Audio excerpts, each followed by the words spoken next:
Salut, alors aujourd'hui j'aimerais parler du choix de la thématique.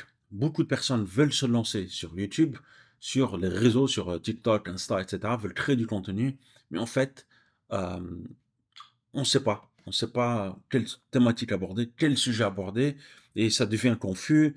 Et un jour on a envie de parler de technologie, le lendemain on a envie de parler de cuisine, etc. Et en fait ça devient un vrai casse-tête. Mais je vais juste, à travers cette vidéo, vous aider un petit peu à choisir. Pour ma part, le meilleur choix qu'on peut faire, c'est déjà de parler de sa passion. C'est important. On a tous une passion. Certains aiment les jeux vidéo, d'autres aiment, je sais pas, les activités artisanales, d'autres qui aiment la pêche, l'agriculture, etc., etc. Et en fait, pour moi, je pense que lorsqu'on partage sa passion, c'est le chemin le plus court. C'est le meilleur raccourci à prendre pour se mettre au travail, pour se mettre à produire. Tu vois, si demain, moi, je veux me mettre à parler du trading, déjà, il va falloir que je me forme, il va falloir que je trouve la motivation.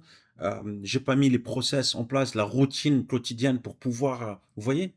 Alors que si j'ai une passion que j'exerce assez régulièrement, disons un exemple, la passion qui est la cuisine, voilà. Je cuisine tous les jours, je me dis, bah écoute, maintenant, je vais juste changer une chose à ma routine, c'est que je vais mettre une caméra et je vais enregistrer ça et partager ça avec les gens. En plus, les gens vont ressentir mon enthousiasme, vont ressentir, on va dire, mon authenticité, ça va plaire et ça va cartonner. Voilà. Et c'est en fait, c'est pour ça que je vous encourage toujours, si vous voulez créer du contenu, ensuite, c'est vraiment partager votre passion. Parce que si c'est pas votre passion, ça va vraiment être chiant, quoi, de se motiver. C'est une démarche totalement opposée. Maintenant, ok, oui, mais ma passion à moi, certains se diraient, tiens, ma passion ne ramène pas de l'argent. Voilà. Je pense aujourd'hui, toutes les passions peuvent être monétisées. Voilà. Toutes les passions aujourd'hui peuvent être monétisées. Je vais vous donner juste l'exemple de moi, ma chaîne principale. J'ai une chaîne principale Sabritaille où j'ai commencé en fait il y a environ 5 ans de cela à faire des vidéos. Les premières vidéos, c'était vraiment par pure passion. C'est-à-dire que je partageais mon quotidien, les plats que je mangeais en Thaïlande, je parlais un petit peu on va dire, de mon aventure ici en Thaïlande, de mes petites problématiques culturelles, de comment j'ai trouvé un travail, les visas, etc., etc. Ok. Et petit à petit, j'ai commencé à interagir avec mon audience. Donc au début, c'était waouh, c'est trop bien ce que tu manges, c'est très bien. Et puis petit à petit, mais comment tu fais pour rester aussi longtemps toi en Thaïlande? Et puis comment tu as fait pour trouver un travail? Et puis mon contenu a commencé à répondre à des problématiques très diverses, très spéciales. Ok.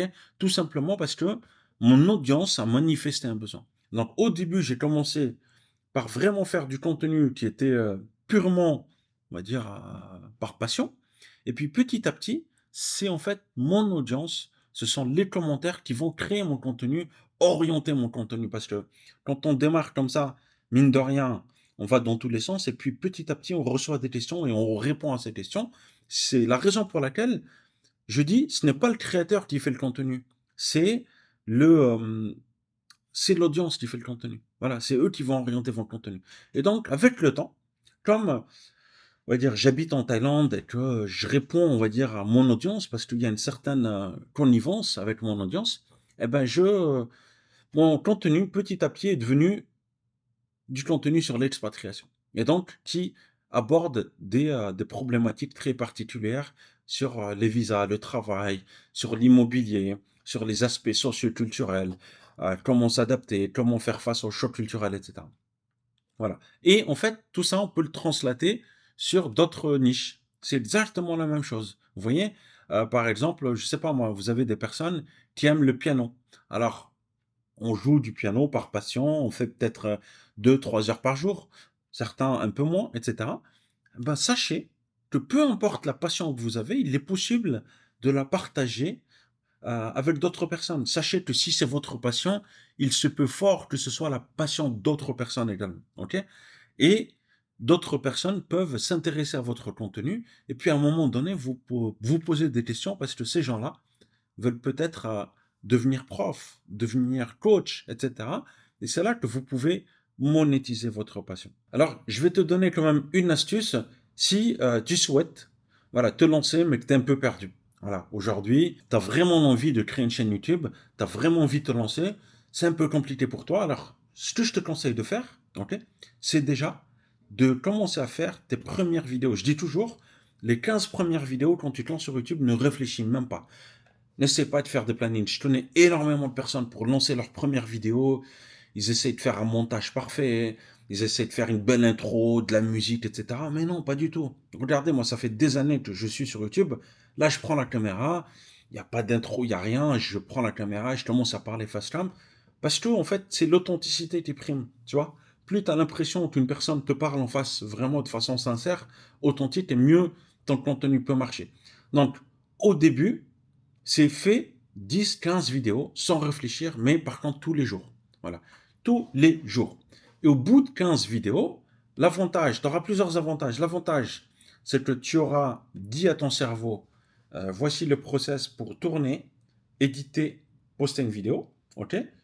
Et ensuite, écrire ou non la vidéo, hein, pour ceux qui préparent. Moi, j'aime bien le freestyle, mais certains aiment bien écrire, donc il n'y a pas de souci aussi. Euh, Maintenant, une fois que tu fais 15 vidéos, tu vas savoir qu'est-ce qui marche, qu'est-ce qui ne marche pas. Tu vois, sur les 15 vidéos, il y en a peut-être une, deux, peut-être trois qui sortent du lot. Tu vas dire, ah ouais, mais en fait, les gens aiment beaucoup ça. Tiens, cette vidéo a fait beaucoup plus de vues. Donc, il faudrait que je reproduise ce format-là. Et puis, tiens, j'ai eu 5 ou 6 questions là, identiques sur ça.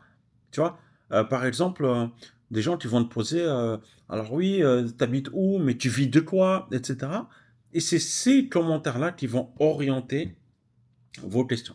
Alors au début, évidemment, vous allez avoir parfois des haters.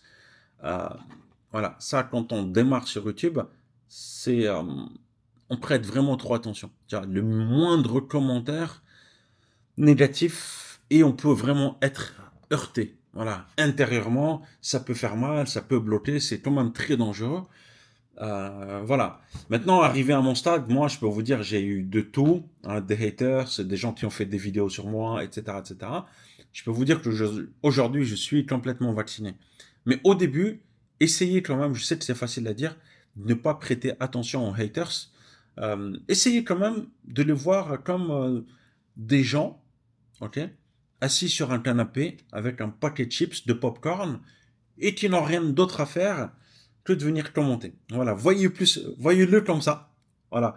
Essayez de voir un petit, je sais pas, un stéréotype d'un mec qui ne faut rien de sa journée, qui a passé une sale journée et qui arrive sur son canapé, donc il essaye de regarder Netflix et puis il arrive sur YouTube et il essaye, voilà. Donc voyez-le plutôt comme ça, plutôt que de le prendre mal. Voilà, ça peut peut-être vous aider. Mais maintenant, je peux vous dire, c'est que comme tout, on s'y habitue et qu'au bout d'un certain temps, voilà, vous ne prêterez plus attention à ces commentaires qui visent juste à vous décourager. Mais en tout cas, une chose est sûre, c'est faites 10, 15 vidéos, ok? Et au bout des 15 vidéos, tu vas voir que euh, il y a quelque chose, il y a un petit fil conducteur qui va commencer à sortir de ça. Tu as beau parler de jeux vidéo, tu peux parler de littérature, tu peux parler d'histoire. En fait, tu peux parler de tout. Maintenant, je pense que dans une prochaine vidéo, ok, pas cette vidéo, peut-être une autre, je vais vous dire euh, comment se différencier. Parce qu'aujourd'hui, en fait, si vous voulez, tout le monde se met à créer, euh, on va dire, du contenu. Ça peut être sur TikTok, ça peut être sur Instagram, sur Snapchat. Et je vais vous dire pourquoi moi je préfère YouTube. Ok? Voilà, je vais vous répondre brièvement, c'est que YouTube déjà, c'est quand même du long format. Et il y a une vraie différence entre se dire, tiens, j'ai passé du temps.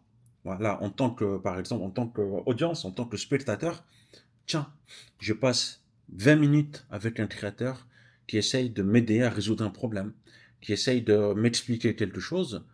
Voilà, c'est différent quand même de se dire, tiens, j'ai passé 30 secondes avec un mec sur TikTok qui m'a montré un peu de divertissement. Vous voyez ou pas? Donc ça aussi, je vous invite à vraiment réfléchir à ça.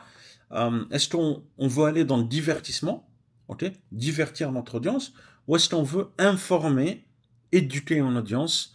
Ça, ce sont deux problématiques différentes. Maintenant, sachez juste une chose, c'est que quand on démarre par le divertissement pur, ça ne veut pas dire qu'on va s'enfermer dans le divertissement. J'en suis la preuve vivante de ça. C'est que j'ai commencé vraiment par du divertissement, ok? Et petit à petit, mes vidéos sont devenues informatives. sont devenues éducatives parce que tout simplement, ben, j'habite en Thaïlande, je parle des vraies problématiques pour s'installer en Thaïlande, je parle des vraies problématiques liées aux gens. J'aide les gens aussi à se projeter lorsqu'ils veulent venir s'installer en Thaïlande. Donc ça, c'est quand même important. Et sachez-le, on peut très bien commencer par le divertissement parce que c'est plus facile.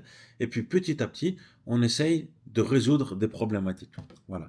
Donc en tout cas, je t'encourage aujourd'hui, si tu regardes cette vidéo et que je peux t'aider à passer à l'action en tout cas, c'est déjà de te dire, tiens, à partir de demain, je commence à faire 15 vidéos pendant 15 jours.